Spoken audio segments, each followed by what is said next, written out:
Sí. El máximo operativo de seguridad y el más sanguinario Sí. en Brasil. ¿Qué es lo que estuvo sucediendo en las últimas 48 horas, Brian? Sí. Bueno, el martes un operativo de 2.500 oficiales de la Policía Civil, que no es la fuerza policial que suele incurrir en estos operativos, más allá de que participa, pero suele tener también el apoyo de fuerzas militares y fuerzas federales. En este caso, una de las grandes disputas que hay, y sobre todo después del operativo, tiene que ver con cómo se llevó a cabo y si el gobernador de Río de Janeiro, Claudio Castro, perteneciente al Partido Liberal, asociado a republicanos y asociado al ala bolsonarista de la política brasilera, comunicó o no al gobierno nacional, Lula da Silva, que no estaba en ese momento en Brasil, que iba a llevar a cabo este operativo. Bueno, no lo comunicó y se llevó a cabo este operativo sanguinario. 2.500 agentes irrumpieron en dos favelas, en dos complejos de favelas en el norte del Río de Janeiro, en Alemão y en Peña, y llevaron a cabo lo que podemos definir como una masacre en algún punto ya, porque se habla de, bueno, está en disputa la cantidad de muertos porque incluso no hay un número oficial.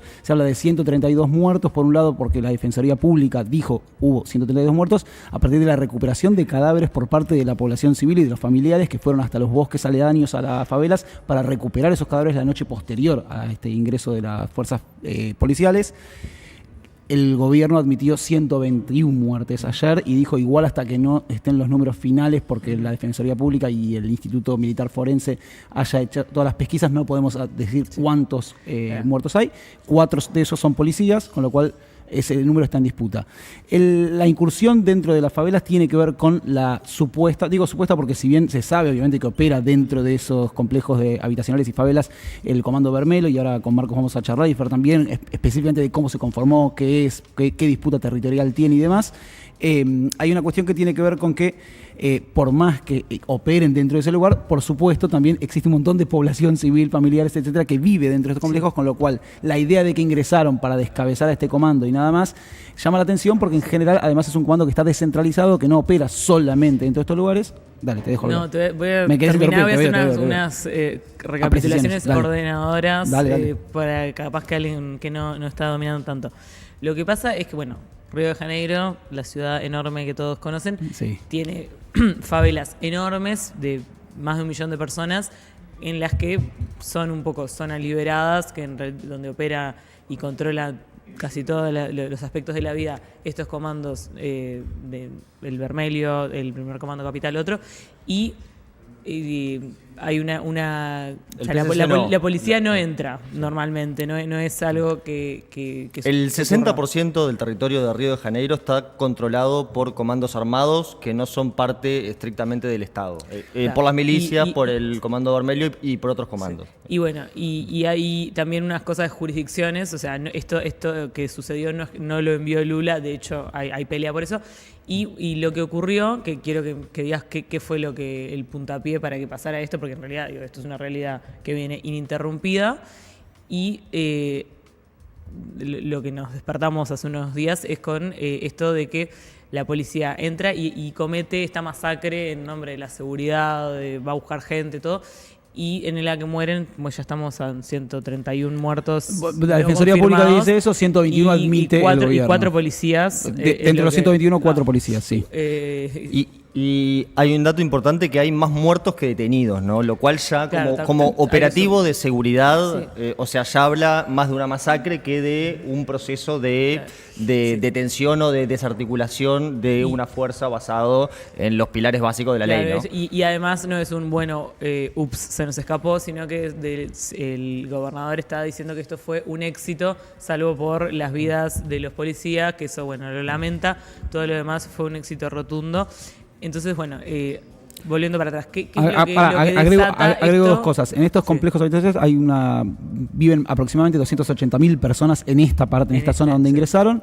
Y si trascendió, digo, obviamente son más de 100 muertos, es el operativo más sanguinario y más letal que ha producido la policía y el gobierno federal, local, de Río de Janeiro en este caso, sobre grupos. ¿De Brasil entero no es? Sí, histórico. Sí, pero digo específicamente este que cometió ahora. Sí, pero en otra época sí tenía fuerzas federales participando y sí participaban conjuntamente, en este caso no. Lo que pasa es que no hay precisión exacta, y lo que le decía yo, trascendió el otro día porque lo que ocurre es que el Comando Vermelho, que no está solamente localizado acá, sino que está descentralizado, empieza a hacer un montón de intervenciones e incursiones en diferentes partes del territorio de Río de Janeiro.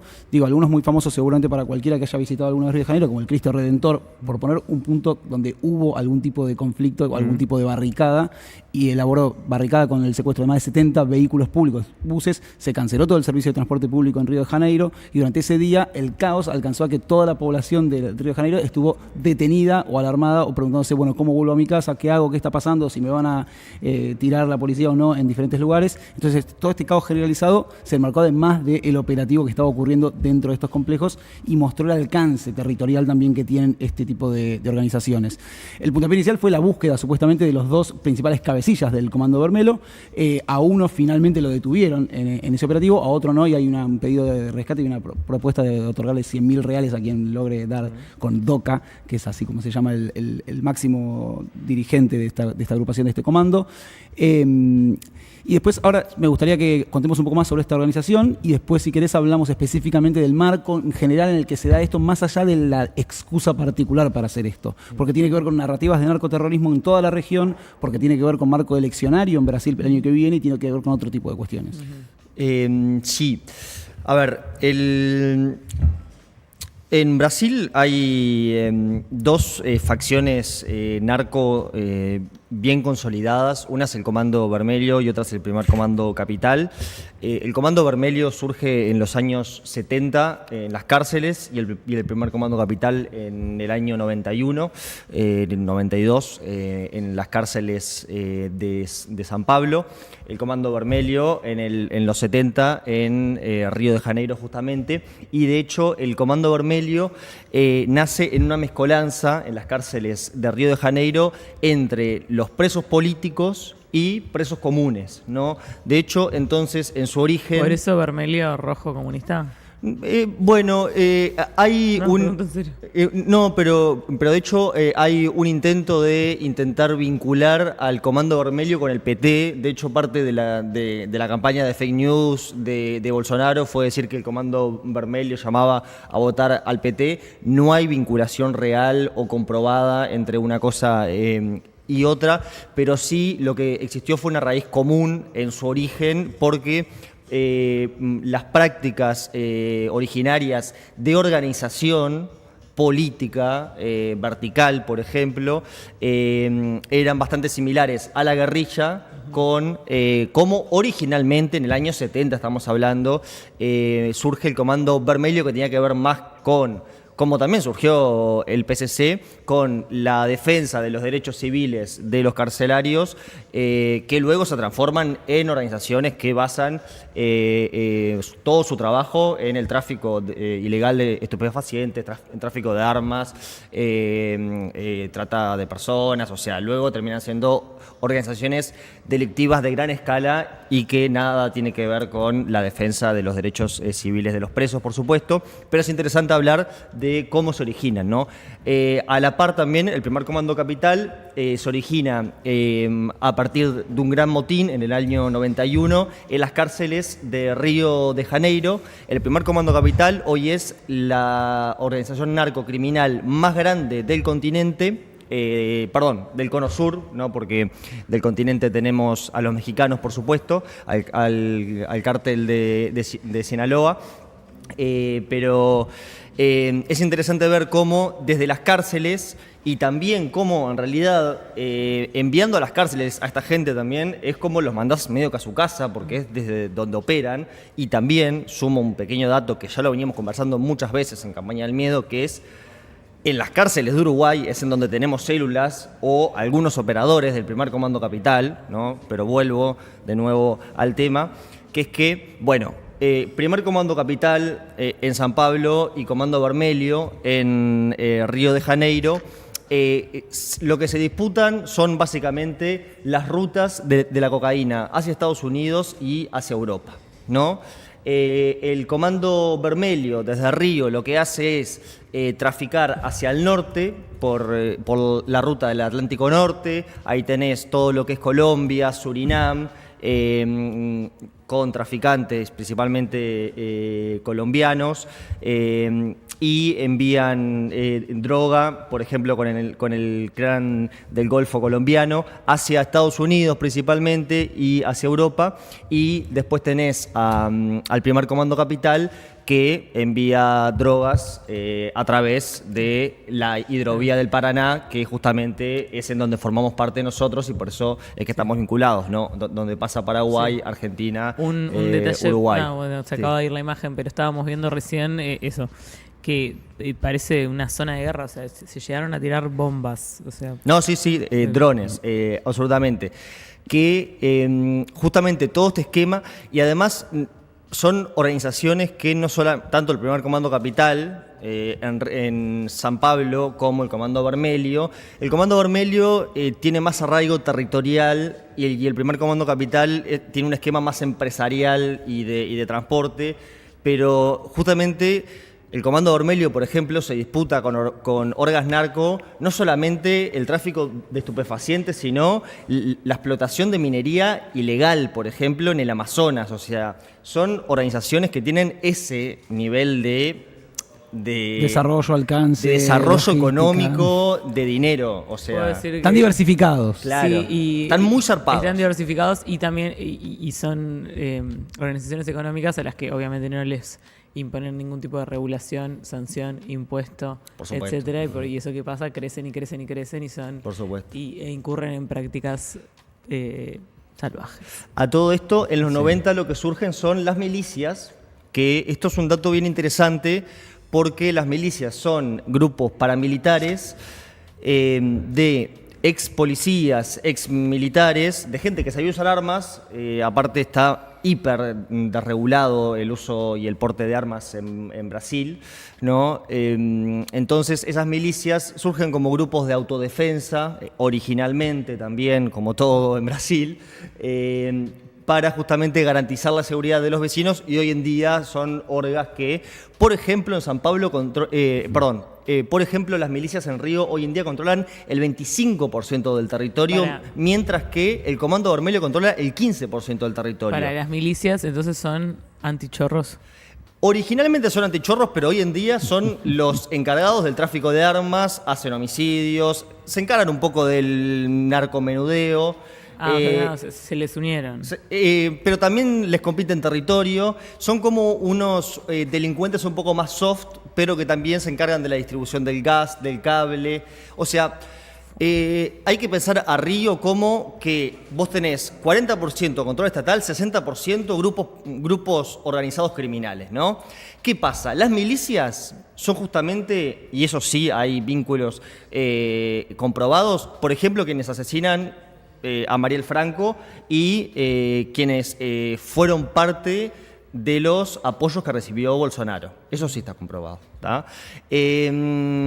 Entonces, y ahora sí te doy el puntapié para ingresar a los motivos políticos de por qué este gobernador que va a la reelección... Un detalle, no puede reelegir, él ya fue reelecto en 2022. A ver, salvo que pase algo muy dramático. En general yo hablé con varios colegas de Brasil, lo que me marcaban es que lo más probable es que esto no quede en nada, porque es lo que suele ocurrir con este tipo de casos. Y en el caso de Claudio... No quede en nada. No, que no quede en nada. Que no pase, va a haber una investigación, por supuesto. Quede ahora, en nada. Que quede en nada, perdón, sí, que no pase nada, ahí va. Quede en nada, o sea, no pase nada específico. A ver, el 3 de noviembre, Claudio Castro, gobernador de Río de Janeiro, va a tener que comparecer ante el Tribunal Supremo de Justicia, que lo convocó, y le va a pedir explicaciones sobre el operativo, sobre todo porque rigen a partir del Tribunal Supremo y a partir de otras resoluciones, a partir de pedidos de organizaciones civiles dentro de estos complejos habitacionales, una serie de mecanismos por los cuales la policía civil no puede ingresar de la manera que ingresó, con tanques, armada, etcétera, a limpiar personas así como así, que es lo que ocurrió y está comprobado, ciertas torturas y demás y denuncias al respecto, sino que tiene que acudir de determinada manera con fuerzas de seguridad, pero también con fuerzas civiles, también con...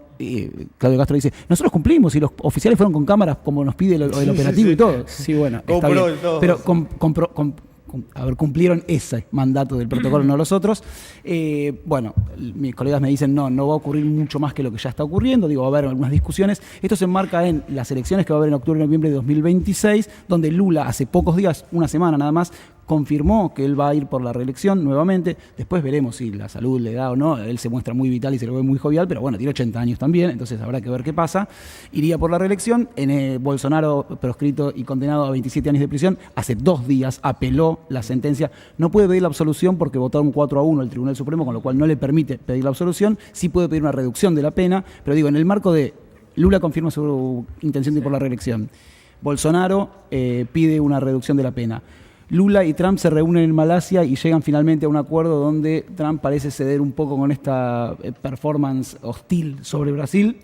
Y por otro lado tenemos a Claudio Castro, que va a ir por el Senado y seguramente ingresa al Senado a partir del año que viene, pero hay una disputa entre quién va a reemplazar a Bolsonaro como figura para ser candidato presidencial el año que viene, claro, por el ala S.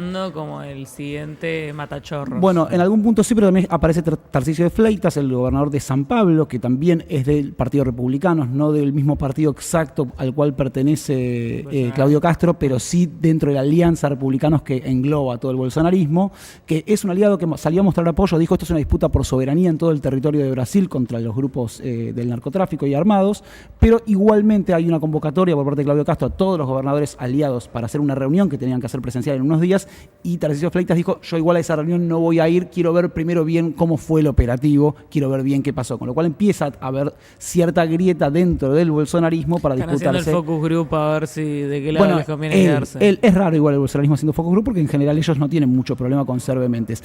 Y esto si lo engloba. No, pero capaz que tiene que ver cuánto le rinde ser muy apoyar mucho o bueno, yo lo haría mejor. Hasta ahora todo el tipo de vehemencia política agresiva, ultraderechista y demás, al bolsonarismo le fue muy bien y le sirve. Yo creo que esto también le sirve a Claudio Castro como mostrarse como la figura fuerte que puede con estas organizaciones y que puede disputarle a esas organizaciones que tienen y manejan la mayoría del territorio de Río de Janeiro en este caso. Pero además de lo que va a ser la disputa por quién representa a la ultraderecha en las elecciones del año que viene, aparece un marco global, si querés, ya no solo por la política y la disputa arancelaria, sino por la narrativa del narcoterrorismo. Claudio Castro, cuando le preguntan, bueno, ¿por qué realiza el operativo? El gobernador de Río de Janeiro dijo, porque estas organizaciones son narcoterroristas. No dice solamente narco, habla de terrorismo y empieza a vincularse con el mismo discurso que tuvo Javier Milei previo a las elecciones legislativas en Argentina, cuando también dijo, porque quiere venir al narcoterrorismo chavista o de Maduro en su caso, y el mismo discurso que tuvo Trump para confirmar y justificar los ataques a embarcaciones que están apostadas cercanas a Venezuela y que dice estamos matando a narcotraficantes, a narcoterroristas. Y para quitarle la visa a Petro, por ejemplo. Sí, ¿no? A eso voy. Y también acusa a Petro de ser el comandante de narcoterrorismo regional. Claro. Y tiene una consecuencia directa sobre el territorio de Brasil. Ahora voy por qué hablo de toda esta narrativa, porque ya se impulsa un proyecto de ley dentro de Brasil, un senador dentro de Brasil, un proyecto de ley para declarar a todas estas organizaciones, al Comando Vermelho, al PCC y a todas las demás, como narcoterroristas, es decir, terroristas, y aplicar la ley antiterrorista y permitir la injerencia y la posibilidad de que Estados Unidos invada también territorio brasileño. Digo, va a pasar, no estoy diciendo que va a pasar, estoy diciendo cómo empiezan a darse estos movimientos. Incluso Flavio Bolsonaro, el hijo de Jair Mesías Bolsonaro, salió a pedir, en Río de Janeiro lo que está pasando es gravísimo. Tenemos también navíos con droga en las costas de Río de Janeiro. Yo creo que Trump debería intervenir y debería hundir estas barcazas. En ese marco geopolítico se da también todo lo que ocurre con el operativo en Río de Janeiro. Hermoso. Los dejé sin palabras, es increíble. No, es que... lo dejé a Marco vapeando de nervios. Es que es un escenario tremendo y la verdad es que es un poco como una antesala otra vez de lo que fueron las discusiones en los años 70, en donde ya la palabra terrorismo, guerrilla... ahora además asociado al narco y donde justamente hay un intento deliberado por vincular a lo que es al narroctráfico con la izquierda. Nueva, mirá, sí, estamos con un cameraman, esto me encanta, me fascina, estamos haciendo pruebas. Acá tengo precisamente los datos de lo que es el control territorial en Río de Janeiro para que vean lo diverso que es, ¿no? El Estado controla aproximadamente el 35% del territorio, ¿no? O sea, Copacabana, Ipanema, Leblon, las partes bonitas. Barra de Tijuca. Sí.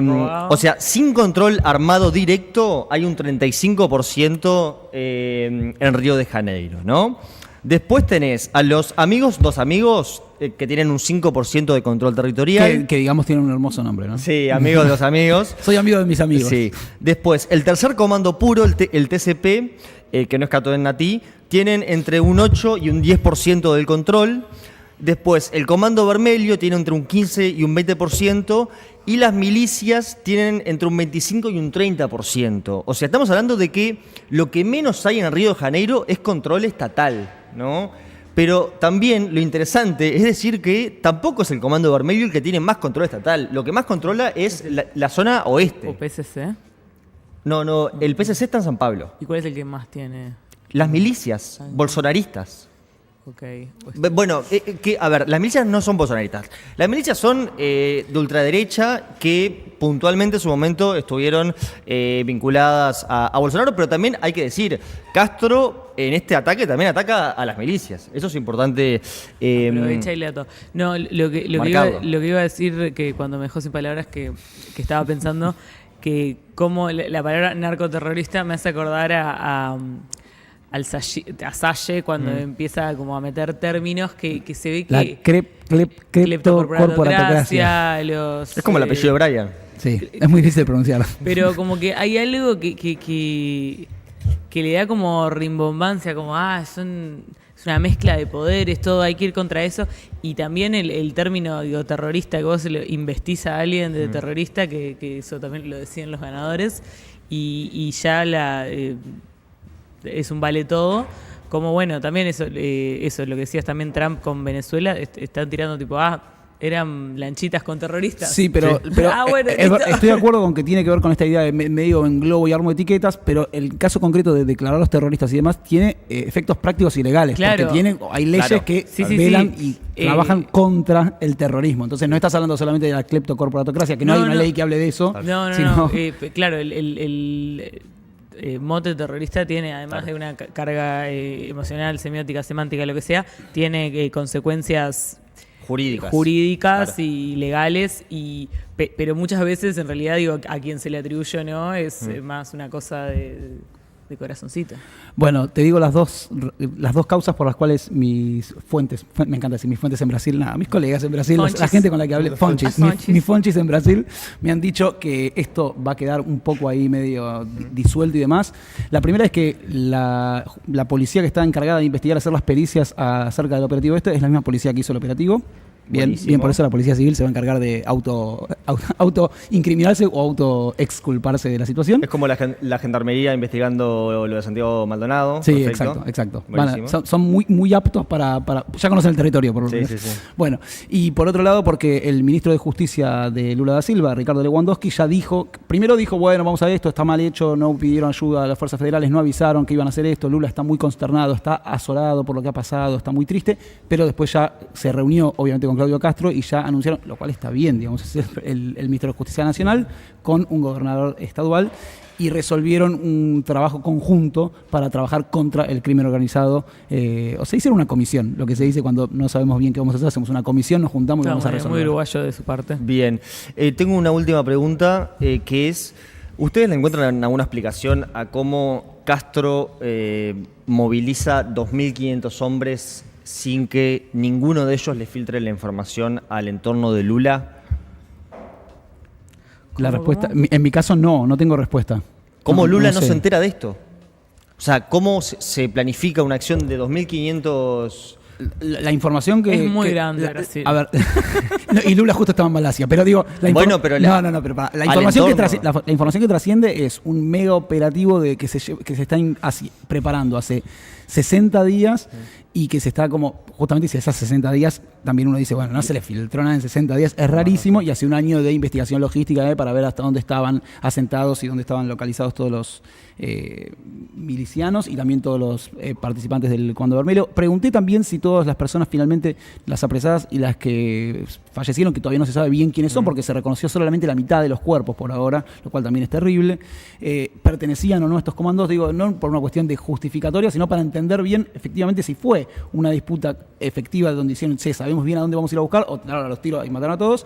Bueno, la respuesta por ahora fue, de los que se conoce, eran algunos más, menos y hasta muy raso pertenecientes a esas milicias, a esa organización, no necesariamente del todo, pero obviamente aparecen torturados, desnudos, sin juicio justo. ¿no? Sin juicio, tirados en el medio del bosque, etcétera, con lo cual empieza a aparecer todas las organizaciones civiles que además ya existen protocolos por los cuales no se podía hacer el operativo de esta manera, empiezan a decir ahora, bueno, ok, juicio político, castigo, justicia, etcétera. No, y además cuando vos entrás en una favela o en zonas en donde vos tenés barrios tomados por el narcotráfico, no solamente vas en contra primero de los rasos, porque son los que están adelante en el frente de batalla, sino que probablemente tires en contra de laburantes o de gente que está pasando, ¿no? O sea, porque estaban tirando drones, ¿no?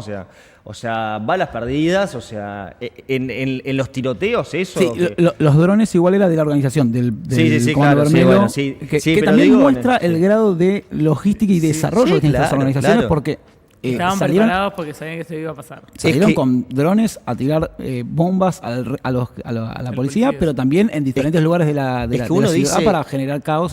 Esto es lo más estratégico para frenar. O sea, esto frena el Comando Vermelho, una organización que se estima que tiene entre 30.000 y 50.000 personas. O sea, el Comando Vermelho se acabó, o esto en realidad fue una pieza publicitaria para las elecciones del próximo año para decir exitoso megaoperativo. O sea, ¿el Comando Vermelho el día de mañana deja de mandar cocaína a Estados Unidos? Y no, muchachos. Y no. Yo no puedo creer que siguen corriendo el límite de lo aceptable. Como que una vez más nos muestran acá en este país, en todos los países, de que literalmente el Estado, los narcos, las grandes corporaciones, cualquier persona con poder puede hacer lo que quiera y nosotros tenemos que hacer como terrible. Sí, y seguir con nuestras vidas y no poder hacer más o sea, había un video de gente de ahí diciendo como que esto no es normal, en ningún otro país es normal. Yo creo que en muchos países ya lamentablemente es normal, pero no sé hasta cuándo.